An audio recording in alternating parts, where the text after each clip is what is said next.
Good evening friends, welcome to daily insights with me Fathima.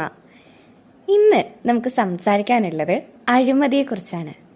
നിങ്ങളിപ്പോൾ ചിന്തിക്കുന്നുണ്ടാവും, നമ്മൾ daily കാണുന്ന കേൾക്കുന്ന ഒരുപാട് കാര്യങ്ങളിൽ ഉൾപ്പെട്ടിട്ടുള്ള ഒരു കാര്യത്തെക്കുറിച്ചാണല്ലോ ഇന്നിപ്പോൾ നമ്മൾ സംസാരിക്കുന്നതെന്ന്.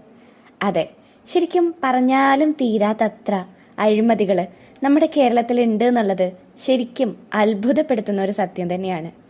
ദൈവത്തിൻ്റെ സ്വന്തം നാട് എന്ന് നമ്മളെ വിശേഷിപ്പിക്കുമ്പോഴും അഴിമതി നമ്മുടെ കേരളത്തിലുണ്ട് എന്നുള്ളത് പറയാതിരിക്കാൻ വയ്യ. നമുക്കറിയാം, അഴിമതികളില്ലാത്തൊരു മേഖലയും നമ്മുടെ ഈ കേരളത്തിൽ നിന്നില്ല അല്ലേ. അക്കാഡമിക് തലത്തിലാണെങ്കിലും അതുപോലെ അധികാരം ഗവൺമെൻറ് തലത്തിലാണെങ്കിലും എല്ലാം തന്നെ നമ്മൾ അഴിമതികൾ പലതും കാണുന്നുണ്ട്, പത്രങ്ങളിലൂടെയും മറ്റും വായിച്ചറിയുന്നുണ്ട്. എന്നാൽ ഇവയെല്ലാം തട്ടിപ്പാണ് അല്ലെങ്കിൽ അഴിമതിയാണ് എന്ന് നമ്മൾ വിശ്വസിക്കുമ്പോഴും അങ്ങനെയല്ല എന്ന് സമർത്ഥിക്കാൻ പലതും പുറത്തിറങ്ങുന്നുണ്ട് താനും.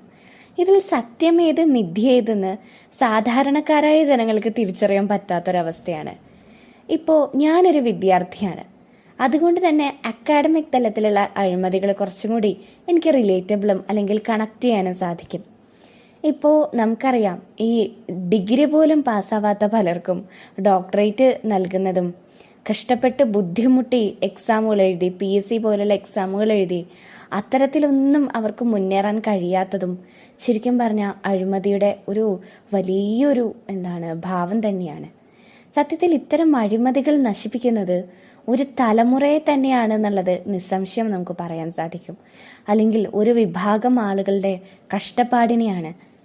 ശരിക്കും നിസ്വാർത്ഥമായി തൻ്റെ ഭാവി സുരക്ഷിതമാക്കാൻ വേണ്ടി കഷ്ടപ്പെട്ട് പഠിക്കുന്ന ഓരോ വിദ്യാർത്ഥികളെയും നിഷ്കരുണം തള്ളിക്കളയുന്നവയാണ് ഇത്തരം അക്കാഡമിക് തലത്തിലുള്ള അഴിമതികൾ എന്ന് പറയുന്നത്.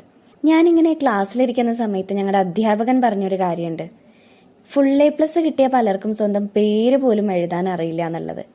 സത്യത്തിൽ പിന്നെ എന്താണ് നമ്മുടെ ഈ വിദ്യാഭ്യാസം കൊണ്ട് സർക്കാർ ലക്ഷ്യം വെക്കുന്നത്, അല്ലെങ്കിൽ ഈ വിദ്യാഭ്യാസം കൊണ്ട് എന്ത് നേട്ടമാണ് നമുക്ക് ഉണ്ടാകുന്നത്?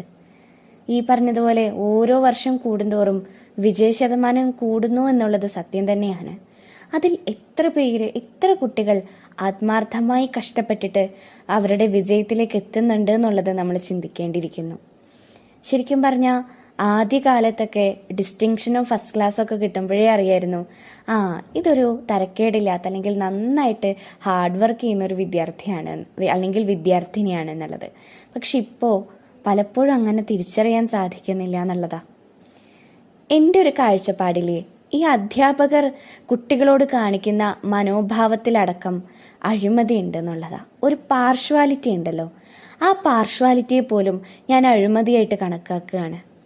തനിക്കിഷ്ടമുള്ള വിദ്യാർത്ഥികളോട് കൂടുതൽ പരിഗണന കാണിക്കുമ്പോൾ, തനിക്കിഷ്ടമല്ലാത്ത വിദ്യാർത്ഥികളെ നിഷ്കരണം അവഗണിക്കുമ്പോൾ ആ കുട്ടികളുടെ മനസ്സിലുണ്ടാകുന്ന വിഷമം കാണാനായിട്ട് പല അധ്യാപകർക്കും സാധിക്കുന്നില്ല എന്നുള്ളതാണ്. അവരും ഒരു വിദ്യാർത്ഥിയായിരുന്നു എന്ന് അവർ പലപ്പോഴും മറന്നു പോകുന്നുണ്ട്. അത് പലരുടെയും പ്രവർത്തികളിൽ നിന്ന് നമുക്ക് മനസ്സിലാകുന്നുണ്ട്. നമ്മുടെ ഏറ്റവും അടുത്ത കൂട്ടുകാർ പല അനുഭവങ്ങളും പങ്കുവയ്ക്കുമ്പോൾ നമ്മുടെ കണ്ണുകളിൽ നിന്ന് മുതിർന്നു വീഴുന്ന കണ്ണുനീർ തുള്ളികൾക്ക് രക്തത്തിൻ്റെ നിറമാണെന്ന് പലപ്പോഴും തോന്നിയിട്ടുണ്ട്. കാരണം അത്രത്തോളം ഓരോരുത്തരെയും വേദനിപ്പിച്ചിട്ടുള്ള അധ്യാപകരുണ്ട് എന്നുള്ളതാണ്. ഇത്തരത്തിൽ സ്വന്തം അതായത് പഠനത്തിൽ ഏറ്റവും മികവ് പുലർത്തുന്നവരെ, അല്ലെങ്കിൽ ഏറ്റവും കൂടുതൽ അധ്യാപകരോട് ചേർന്ന് നിൽക്കുന്നവരെ അവർ സ്വന്തം ഹൃദയത്തിലേക്ക് ചേർത്ത് വയ്ക്കുകയും അല്ലാത്തവരെ ഇങ്ങനെ അവഗണിക്കുകയും ചെയ്യുമ്പോൾ ഒരുപക്ഷെ ഇല്ലാതാവുന്നത് ആ വിദ്യാർത്ഥികളുടെ ഭാവി തന്നെയാണ്. അവരുടെ മനസ്സിൽ ഉടലെടുക്കുന്നത് അധ്യാപകരോടുള്ള ഭയം തന്നെയാണ്. ഒരുപക്ഷെ അത് പോസിറ്റീവായ രീതിയിൽ മാറ്റം സംഭവിക്കും, അല്ലെങ്കിൽ അവർ വളരെ വലിയ രീതിയിൽ തന്നെ വഴിതെറ്റിപ്പോകുന്നതിനും സമൂഹത്തിന് ഏറ്റവും ഗുണപ്രദമാകേണ്ട വിദ്യാർത്ഥികൾ സമൂഹത്തിനെ നാശത്തിലേക്ക് നയിക്കുന്നതൊക്കെ നമ്മൾ പലപ്പോഴും കാണേണ്ടി വരും. എൻ്റെ അധ്യാപകൻ പറഞ്ഞൊരു വാചകമാണ് ഞാൻ പെട്ടെന്ന് ഓർക്കുന്നത്.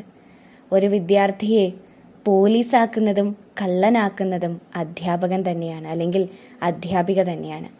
ഒരു വിദ്യാർത്ഥിയുടെ ജീവിതത്തെ വളരെയേറെ സ്വാധീനിക്കാനായിട്ട് അധ്യാപകർക്ക് സാധിക്കും. ഇത്തരത്തിലാണ് ഈ പറഞ്ഞതുപോലെ അധികാരത്തിൽ നിന്നുണ്ടാകുന്ന അഴിമതി, അക്കാഡമിക് തലത്തിലുണ്ടാകുന്ന അഴിമതി, ഇത്തരത്തിൽ അഴിമതികൾ ഇങ്ങനെ കൂടിക്കൊണ്ടേയിരിക്കുകയാണെന്ന് നമുക്ക് മനസ്സിലാക്കാം. വരും തലമുറയിലെങ്കിലും നമുക്കെങ്കിലും ഭാവിയിൽ ഇത്തരം അഴിമതികളെ ഇല്ലാതാക്കാം. ജനാധിപത്യത്തിൽ വിശ്വസിക്കുന്ന നമുക്ക് ജനങ്ങൾക്ക് വേണ്ടി സേവനങ്ങൾ ചെയ്യാം. നല്ലൊരു തലമുറയെ നല്ല അധ്യാപകരായിക്കൊണ്ട് നമുക്ക് പടുത്തുയർത്താം. ഇത്തരത്തിൽ നമുക്ക് ഓരോരുത്തർക്കും സാധിക്കട്ടെ എന്ന് ഞാൻ ആശംസിക്കുകയാണ്. അഴിമതി വിരുദ്ധ കേരളം എന്നതിന് പകരം അഴിമതി വിരുദ്ധ രാജ്യം എന്ന് തന്നെ നമുക്ക് ചിന്തിച്ചു തുടങ്ങാം. അങ്ങനെ ചിന്തിക്കുമ്പോഴാണ് കേരളത്തെയെങ്കിലും നമുക്ക് മാറ്റിയെടുക്കാൻ സാധിക്കുള്ളൂ. അഴിമതി എന്ന വാക്ക് തന്നെ ഇല്ലാത്ത ഒരു കേരളത്തെ, ഒരു ഇന്ത്യയെ സ്വപ്നം കണ്ടുകൊണ്ട് അതിനായി പ്രവർത്തിച്ചുകൊണ്ട് നമ്മുടെ ജീവിതം നമുക്ക് മുന്നോട്ട് കൊണ്ടുപോകാം. എല്ലാവർക്കും നല്ലൊരു ദിനം ആശംസിക്കുന്നു. നന്ദി.